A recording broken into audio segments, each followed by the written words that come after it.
Halo bosku, kalian apa kabar nih hari ini? Kita jumpa lagi di sini dan dengan handphone baru lagi teman-teman. Hari ini produk lokal yang udah sering kita bahas di channel ini akhirnya ngeluarin produk baru teman-teman. Kayaknya ini bukan produk yang baru-baru banget, udah semingguan tapi saya baru tahu kalau muncul. Nah, ini adalah Evercost Tera S6 dan yang mengagetkannya lagi dengan RAM 4 GB. Handphone ini tuh harganya cuman 1 juta lebih sedikit aja, 1.100.000 berapa gitu. Gimana? Sampai sini sih jujur aja saya pun cukup kaget. Pertama saya kaget akhirnya Evercost ngeluarin produk baru tentunya. Terus setelah ditinggal sekian lama, ternyata mereka tuh kayak mantan yang ditinggalin lama dan tiba-tiba muncul lagi kok jadi cakep banget ya. Dan mungkin inilah dia. Tapi ya kita buka dulu aja sama-sama karena jujur aja saya tuh belum tahu penampilannya juga. Karena ngelihat dari bagian belakang dusnya aja kayaknya sih ini cakep banget ya karena kameranya udah 4. Tapi seperti yang kita tahu beberapa kali ya kita kena prank juga. Nah, mungkin teman-teman udah lihat kalau mejanya ini agak kosong karena saya tuh mau fokus kita nggak teralihkan ke yang lain, tapi fokusnya hanya ke handphonenya ini. Pertama-tama kita langsung lihat dulu aja beberapa spesifikasi andalan seperti misalnya 6,517 inci IPS water drop screen, octa-core, 4 GB RAM, 32 GB ROM yang mungkin nggak terlalu gede. Terus back kamera 13 megapiksel plus triple kamera. Di sini nggak didetailin berapa aja megapikselnya, cuman ada flash, autofocus, front kamera 8 megapiksel, 4500 mAh baterai dan Androidnya udah Android 10, dual SIM, WiFi, Bluetooth, GPS dan support OTG. Oke, sini ada S6. Langsung aja saya buka kali ya karena jujur aja saya juga penasaran.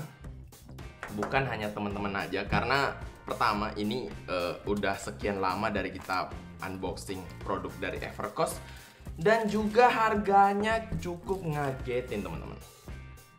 Langsung aja saya buka.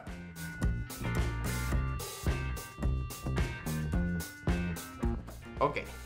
Nah, pertama-tama kita langsung disambut sama kartu garansi. Kartu garansi Evercost S6. Terus oke, ini standar aja kartu garansinya. Ini mungkin panduan penggunaannya. Setelah itu ada letak-letak tombol dan juga ya intinya begitulah tentang handphonenya. Selain itu, bentar, handphonenya kok udah miring aja. Oh, memang gini ya? Oh enggak, kayaknya ini kesalahan dari dusnya deh karena kurang penuh. Nah, ini dia handphonenya teman-teman. Saya buka dulu aja kali ya sebelum kita lanjut ke boxnya. Nah, pertama-tama seperti handphone lokal pada umumnya, kita tuh dapetin screen guard gratis teman-teman. Ini bisa langsung kita buka aja. Oh, screen guardnya ngikut. Nah, bisa langsung kita buka dan screen guardnya udah kepasang, tapi bubble-nya di mana-mana. Jadi kayaknya kali ini saya bakal ngelepasin juga screen guardnya karena ya percuma juga ada screen guard kalau kayak gini. Oh, diginiin udah bisa langsung. Nah, bagian belakangnya sendiri ada pelindung lagi. Bentar. Supaya lebih cakep kita lepas dulu aja kali ya. Oke, ini dia. Wah, gila sih. Jujur aja, ini adalah Evercost yang paling cakep yang pernah saya unboxing. Nggak perlu pakai waktu yang lama, saya langsung bisa bilang kayak gitu karena ya memang handphone ini cakep banget. Warnanya elegan, simple, nggak banyak desain-desain yang bikin kita salah fokus. Terus ada pattern titik-titik di sini. Terus kameranya di sini kelihatan ada 4. Bentar, ini saya terangin dulu aja sedikit. Oke. Nah, di sini kelihatan ada 4, tapi nanti kita akan lihat lagi. Oke, saya akan nyalakan dulu aja karena baterainya udah tanam kayaknya. Sambil kita ngecek apa isi boxnya. Oke, isi boxnya di sini ada ada case gratis lumayan dengan harga 1.100.000-an lebih. Kita tuh udah dapet ada screen guard, ada case gratisan. Ini cukup lumayan. Terus ada kepala charger yang mungkin teman-teman udah pada tahu. Handphone 20 jutaan aja nggak punya kayak ginian kan? Nggak nyertain kepala charger di box penjualannya. Jadi ini tentu aja sentuhan yang bagus. Makin kesini ngikutin kepala charger kayaknya ya udah sentuhan yang bagus kali ya. Oke, untuk outputnya sendiri ini 5 volt 1,5 ya 1,5 ampere. 5 volt 1,5 ampere. Oke. Terus habis itu ada kabel. Ini kabelnya sayangnya masih micro USB, belum tipe C. Oke, nggak ada masalah karena ya masih banyak juga yang gunain. Cuman saya lebih suka tipe C aja sih, karena sampai di sini kebanyakan device saya udah tipe C semua. Jadi ini nggak mau dikemana-manain ininya, silika gel dan juga SIM tray ejectornya. Jadi ya udah biarin aja di situ. Oke, handphonenya udah booting, nggak makan waktu yang cukup lama. Jadi langsung aja kita setting ya.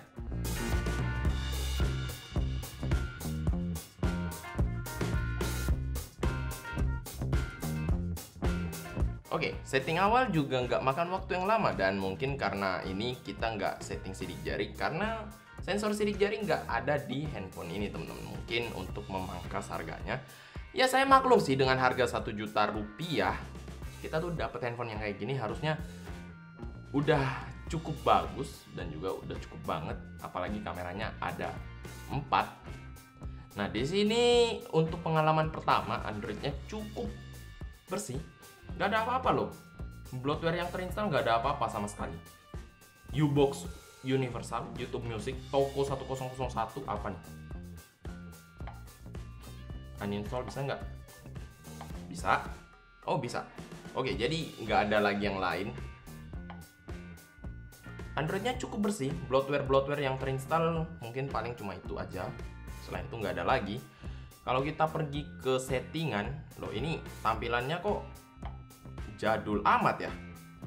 Nah, di sini about phone, RAM 4 GB, Android udah versi 10. Oke, sampai di sini nggak ada masalah, tapi mungkin kita akan installin beberapa aplikasi seperti Antutu. Saya akan langsung tes Antutu di sini. Kita juga installin aplikasi yang lain. Tapi untuk lebih detail tentang handphone ini, saya mungkin akan menunggu reviewnya lagi karena ya kita nggak bisa menentukan suatu handphone itu bagus atau enggaknya hanya dengan pegang 15 menit sampai 1 jam aja. Jadi di sini mungkin untuk sementara kita komentarin bagian desain belakangnya dulu ya. Jujur aja handphone itu cakep banget. Cakep, pakai banget. Desainnya simple, elegan, tapi ya Evercost di sini. Ya seperti biasa sih, ya kalau mereka ngeluarin produk yang bagus, pastilah mau ditaruhin namanya supaya orang bisa ngenalin. Ya tapi mungkin ada beberapa orang yang nggak suka aja, ada yang taruh namanya di situ ya mungkin. Oke deh, kalau gitu sekarang mungkin saya settingin dulu atau installin beberapa aplikasi. Karena kita di sini nggak bisa setting fingerprint atau nyobain fingerprint. Jadi sebelum saya setting aplikasi, mungkin bentar, ini SIM tray ejectornya kok susah amat keluarnya. Mungkin SIM tray ejector dulu kali ya. Jadi kita habis SIM tray ejector baru pindah ke setting aplikasinya. Bentar, setting SIM tray ejectornya ada di bagian kiri handphone. Ada masalah nggak ya ini? Oke. Ternyata nggak ada masalah. Nah, SIM tray-nya punya 2 slot. Ntar nggak ada lagi ya. Tumben-tumbenan kayak gini, nggak biasanya kayak gini. Handphone lokal biasanya punya slot yang lengkap, 2 slot SIM nano dan 1 slot micro SD. Tapi di sini ternyata slotnya hybrid, 1 slot SIM nano, 1 slot micro SD yang mungkin bisa juga dipakai sebagai SIM 2. Jadi hybrid ya. Kalian harus milih buat nambahin storage atau pakai 2 SIM. Oke deh, cukup. Kita installin dulu aplikasi. Lanjut. Oke, jadi saya udah cobain Antutu dan di sini menghasilkan angka yang cukup lumayan teman-teman. Dapat angka 99.222. Mungkin dikit lagi kalau diulang bisa mencapai angka 100.000 kali ya. Nah, untuk HP dengan harga 1.100.000 sekian, saya bisa bilang ini cukup lumayan loh teman-teman. Cukup affordable dengan hasil Antutu segini, dan juga desainnya juga lumayan keren. Jadi sampai di sini saya pun belum mendapati hal yang aneh dari handphone ini, kecuali setelah saya cobain beberapa lama, install ini, install itu, cobain ini, cobain itu, handphonenya tuh terasa sedikit hangat aja, nggak panas. Sampai di sini tenang aja, nggak panas, tapi masih hangat-hangat biasa. Sampai di sini sih saya merasa itu hal yang normal ya, tapi ya udahlah. Sebelum kita kemana-mana atau sebelum kita tutup video ini, seperti biasa saya mau nyobain kameranya dulu. Langsung aja saya coba foto dusnya kali ya. Wow, di sini sih kelihatan hasil kameranya cukup lumayan oke. Tapi untuk modenya nggak terlalu banyak yang bisa kita pilih. Padahal kalau kita lihat dari fisiknya, kamera belakangnya ada 4. Di sini ada apa nih? Kalau geser kiri, ada auto, manual, burst, panorama, filter, QR code, night shot, blur. Kalau lihat loh, jadi nggak ada yang namanya wide, nggak ada, cuma zoom aja sekali. Oke, ini mode HDR. Oke, terus setelah pakai handphonenya untuk foto-foto, tiba-tiba handphonenya hangat lagi teman-teman. Untuk hasil kameranya sih bisa dibilang cukup lumayan. Ya namanya juga handphone dengan harga 1 jutaan, tapi ya ini cukup lumayan loh. Bisa di zoom sampai segini, dan juga hasilnya bisa terbaca dengan cukup baik. Jadi udah beda banget handphone 1 jutaan zaman sekarang dan handphone 1 jutaan 3 tahun yang lalu. Jauh banget bedanya. Mungkin dengan handphone sekelas ini kalau kita beli 3 tahun yang lalu harganya bisa 3-4 juta, tapi sekarang harganya cuma 1 jutaan aja. RAM-nya 4 GB. Mungkin ROM-nya aja yang cukup kecil, 32 GB, apalagi kita cuma bisa nambahin kalau kita cuma pakai 1 SIM card aja. Nah, mungkin segini dulu aja pembahasan kita, unboxing kita soal si Evercost Tera S6 ini. Kalau kalian suka dengan video ini dan kalian mau nonton lagi reviewnya, langsung aja subscribe sekarang. Dan ya seperti biasa, kalau kalian suka dengan video ini, langsung aja subscribe dan hajar tombol like. Kalau kalian gak suka dengan video ini, kalian tahu lah harus ngapain. Kalau gitu, saya Felix undur diri. Oh ya, jangan lupa untuk share video ini ke semua sosmed teman-teman juga ya, karena saya terbantu banget dengan itu semua. Ya, seperti biasa, saya Felix undur diri. Kita ketemu lagi di video selanjutnya. Bye-bye.